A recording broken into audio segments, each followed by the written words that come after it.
Hello, my name is Peter Karlsson and I'm the Business Unit Director for Impact at Strösoft AB. I will shortly present for you what Strösoft believe is BIM for Precast. I will start with a short introduction first to the BIM, as you know, stands for Building Information Modeling, but I believe there is a silent M after for management. And by that I mean that BIM is about managing multidisciplinary processes. Companies and people involved take care of all that. I like to focus also BIM for precast, so we specialize for the field that we are into. And I think actually that is the key to successful implementation for a precast factory. To actually focus on the processes in that company. The design, project and production. And of course the main process, the on-site project. And of course you should ask yourself, what's in it for me? There should be something for you in it, otherwise you shouldn't go for it. Not only for the customer wants it, there is a lot of it to you as well. And we believe in that you have to share the data between design, production and project. And that should be done in real time. By sharing the data, it makes it easier for each category to prior correctly. And of course, the model should be in the center, even if we look at the model with different glasses, because we have different views of it. Production has its views of it, project its views of it, and design as well.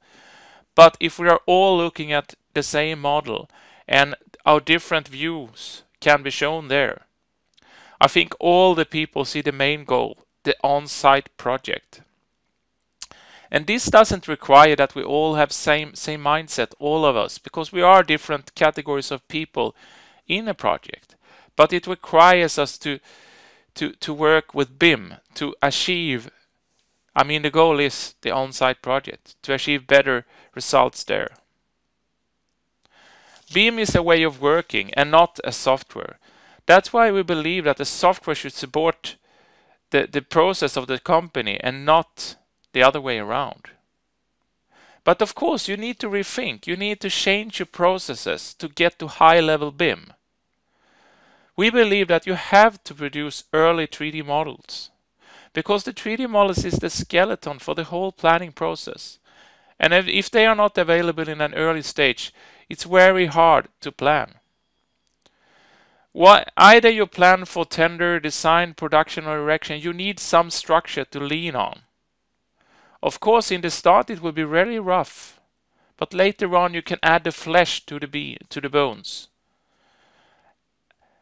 So add more details to it. We also believe that when you plan, you should reverse the process. Start by when the element should be on site, the planning of the site direction. And then you step backwards in time for the production. And of course, when should the shop drawing be ready? You step backwards from when it should be erected. To a company, information comes in many different formats to a precast factory. It can be ArchiCAD, Revit, Tekla, IFC, documents, PDFs, papers. By taking it in on a high level, it's a quite risk that you cannot trust the data that you see on your screen, because it can look differently on your screens than it did where it was sent from. That's why we see you should read it from the source instead, not convert it to native objects. Because converting like IFC to native objects will make some conversion of the data, and it doesn't sure that it's the same conversion like was made from the start. So by using plugins into the native software where the data was born, we can get more reliable results. And we believe that the IFC should be used as a reference when you start to do your modeling, but not as the model itself. Of course, it's a really great format for crash controls, collision controls. We believe in real-time sharing, that is the base of BIM, because data change so frequently. So if you don't have updated data, you will make wrong decisions. I mean, if you only have weekly snapshots, it's not good enough. We also think that you should have a common storing between all the parties that is working in a project. Because then you should also store that, not only only the one that you're working with. Because that's the only way to have one place where it's always updated. We believe that the precast process is iterative. It's a lot of different decisions that makes how the process should be done. And if you change one parameter, you will also change others. So you need to iterate through the process. And if you use manual snapshots, that iteration will be really hard because you have so long between the time frames. So it requires online data connections. This is an example actually of the building we are sitting in. This is Malmö Live snapshot April the 5th, 2013. You can see here the real project, on-site, I mean, the real world project. And here you can see the planning project. So with this good planning, of course you can make the right decisions because you always see the project as it should be in the future. BIM for Strusoft is also outsourcing of services because that's what you do. Maybe not all of you, but many of you do that, outsource. And then you need a structure, a common language to lean on. We believe that the 3D model is that structure, it's the structure in the language, so to say.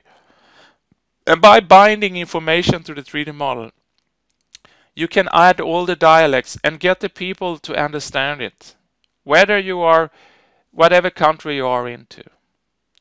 Because the projects today, sometimes, at least in the Nordic, involves more than one country. Project can be made in one country, production in another. Like elements are produced in Poland or the Baltic states and sent to Sweden by boat. You know, the distance they have to travel on truck is much less than if you have to go in Sweden sometimes. If you go to Stockholm and you go from southern part of Sweden, or you come from a port in Poland or Balticum, you have shorter distance by truck. Of course, you have a long boat distance, but not the truck distance. This with outsourcing requires a common data storage. Otherwise, you have to send back and forth so much data. We believe in right information in right time. And the information should be relevant for that person. That is BIM, to pick out the information needed, not all information. And of course, by picking out all information sometimes, you make sure you have a snapshot ready by Friday, and that have to cover the whole week. But working on real-time data and just picking the scope you need, you will be much better. The process will be much more effective. Production can pick their own bill of materials, maybe based on this week's plan molds from the BIM database, to pick it out and see what's there. How can Strusoft tools be used today? Into the precast process at our clients, they normally use an AutoCAD external reference or a Revit or Tekla model. And if they use the AutoCAD external reference, they start to model with our AutoCAD tools and model up the building. If they use Revit or Tekla models, they convert those models with our native plugins to the BIM database. We can also take in IFC files, but then we go to Revit or Tekla interfaces. But again, like I said earlier, we don't believe in converting to native objects from IFC because the risk is that you see something else than you really got than your customer did. So in that case, I recommend Revit, the Revit part where you can use it as a reference instead of making it to natives objects. And then you can start the model with impact tools in Revit instead.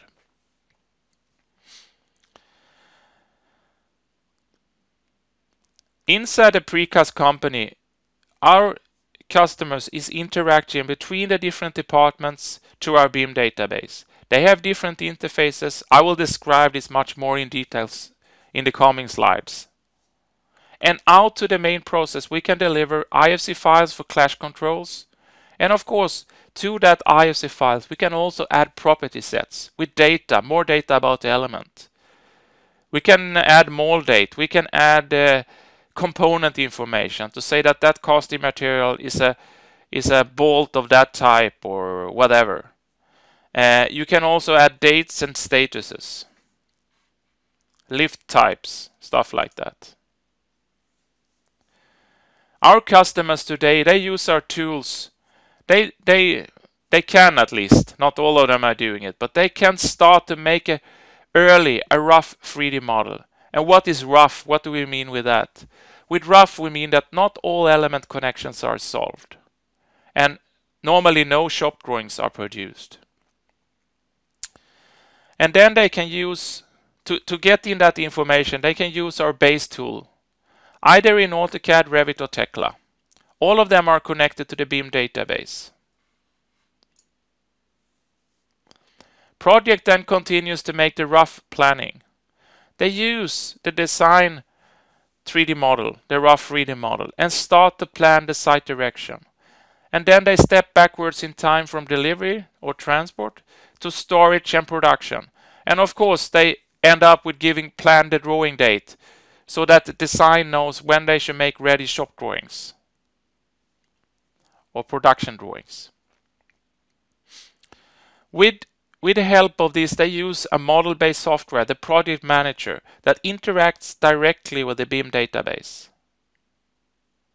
This platform is common for design, project, and production, with different plugins to it.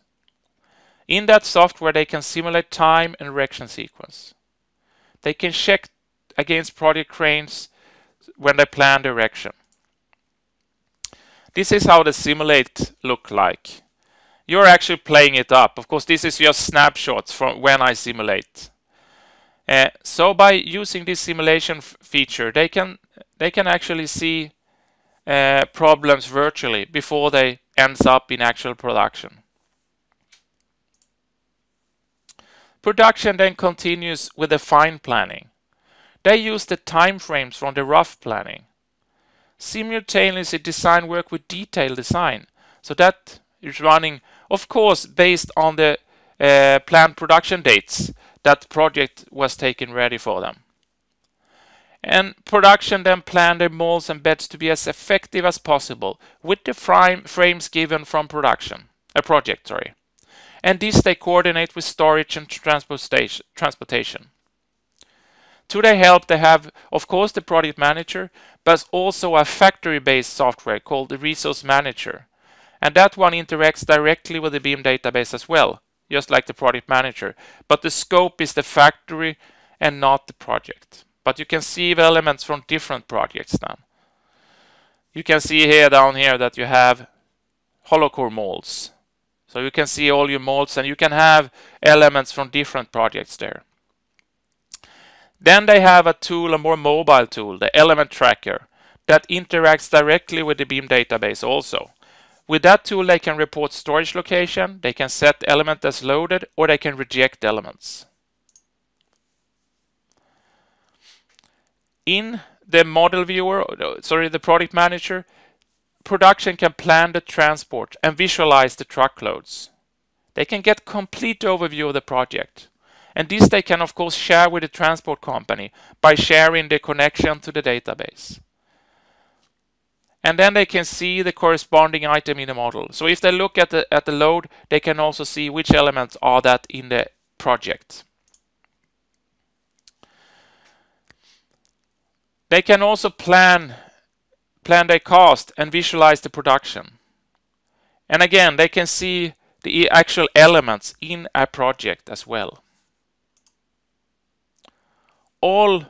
Finally then, all the involved using our Strusoft tool can follow the main process by using the project manager. And with the main process, I mean the project on site. They can follow on status. They can also see exceptions. And with exception, we mean when the plan delivery date is exceeded. This is just a snapshot from one from the live database, showing different statuses of a project. And this will of course update all the time when things are changing on the element. With the impact element tracker, you get the traceability that is required for the CE marking. It only works with a QR code Android device with mobile internet, and then it connects to the database that way, to the cloud database. What is then the future of BIM as Strusov sees it? We believe that the future will be, in the future we will have a plurality of different applications. This is created by cloud connectivity and open programmable interfaces. By having that at stake, we will get a fertile ground for a plethora of applications. And all of those applications will of course generate more benefit for the end user. These apps joined together will talk through multi-linked cloud databases. One vendor has one database, another one, but they are all in the cloud. Means that you can interact with them online. This is something called, you could call it Internet of Precast if you like. The future as we see it is online functionality to the machinery of the production. For instance, a designer connects with an interface of the mesh machinery directly. By doing that, he can check his producibility of his reinforcement mesh and in real time receive response in his 3D model for correction. He will also get the calculated production time. This designer could sit on the other side of the globe and actually talk to a live factory, meaning that if you change something in the factory, it will also be affected here. Today, BIM is used to detect clashes in space. We believe that the future is to use BIM to see clashes in time as well. By sharing time information between different systems, between the precast process and the outer process. And this will of course make it possible to set up transport and enable just-in-time delivery of production. If the data is online, the precast process is reliable for planning of hourly precision of production and delivery. You don't have to pre-produce that much. Of course, you will do it if production has capacity for it, but you will not produce just because you don't know when the stuff should be at site. And this, of course, will be possible by having communication with the main process time schedule. Online communication. So you will update the time schedules all the time. The future of BIM is that you use it to support outsourcing. Let your consultants connect to you directly, to your cloud database. You control the environment. You can set up the rules, what they can see and not, what they can do and not. Their delivery will be instant. You will get their data as soon as they put it in. And not the less, you can check the progress. Are they good? Are they bad? And of course, that you can take actions from. By sharing your data for the other ones in this project, you can also make sure that they make the right decisions for you because they will have your priors. The future of BIM is to use it with project lifecycle management information. 6-dimensional BIM, if you want to say. The environmental footprint of the precast concrete structure will be visible in the project for all people looking at it. Don't wait until your customers tells you to do it. Do it now. Be one step ahead. Invite your customers to see your progress and increase your sales, of course, because they will like to work with you when you can show that you are in the front in this field. This will, of course, create awareness among all involved that can see the information. We believe that the future of BIM is that it will be used to buy from suppliers with greater precision. You can ask your vendors for price. You ask the vendor cloud-based system for a price. This exists already. And you can communicate with your high-level data. You don't have to send it down to the formats they interact with. You go down with your high-level data and send it to the vendor's system.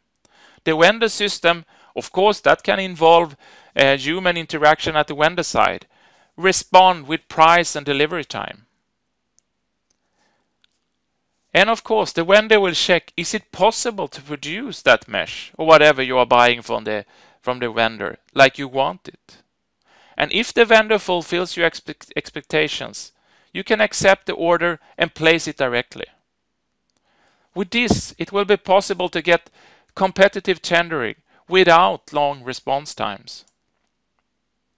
Finally, I want to thank you for your attention. And yeah, I believe that the future is in the cloud. So be sure you are ready for it when it comes. Thank you very much.